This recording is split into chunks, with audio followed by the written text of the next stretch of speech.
presented by Unique Films.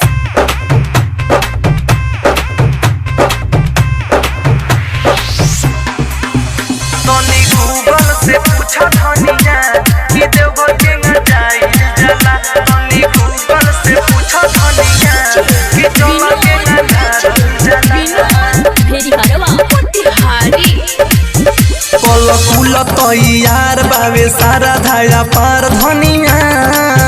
Bhole बाबा के पसंद बसे कौन चीज में मन धनिया।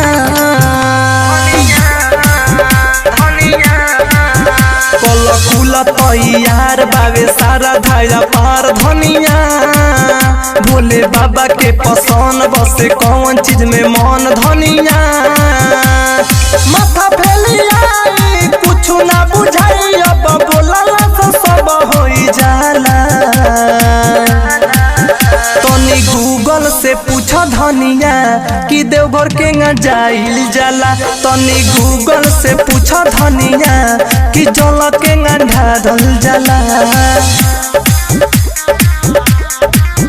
तोनी गूगल से पूछा धनिया कि देवघर के न जाइल जाला। तोनी गूगल से पूछा धनिया कि जल के न ढारल जाला। सारा पसंद भोले बाबा के लिखी लिस्टल तू बनाई हो। कौन मिठाई मन भोला के भावे बोला बाजार से ले आई हो। बोला बाजार से ले धनिया। हाँ सारा पसंद भोले बाबा के लिखी लिस्टल तू बनाई हो। कौन मिठाई मन भोला के भावे बोला बाजार से ले आई हो। बोला बाजार से ले बाबा के कोरिया बनला पधनिया का कन खाइल जाला। तनी गूगल से पूछा धनिया कि देवघर के न जाइल जाला। तनी गूगल से पूछा धनिया कि जल के न ढारल जाला।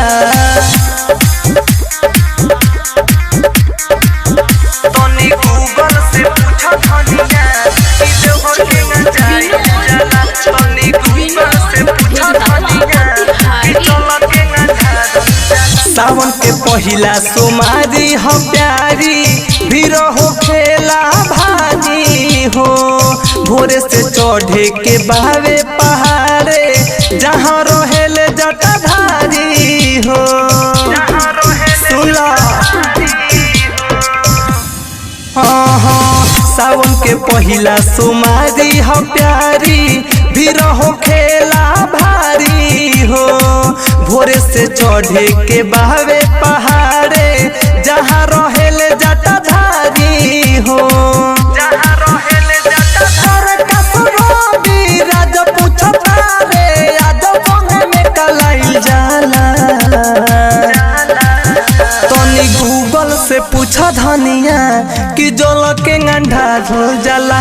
तनी गूगल से पूछा धनिया कि देवघर के न जाइल जाला। Bombay digital recording studio Chhapra.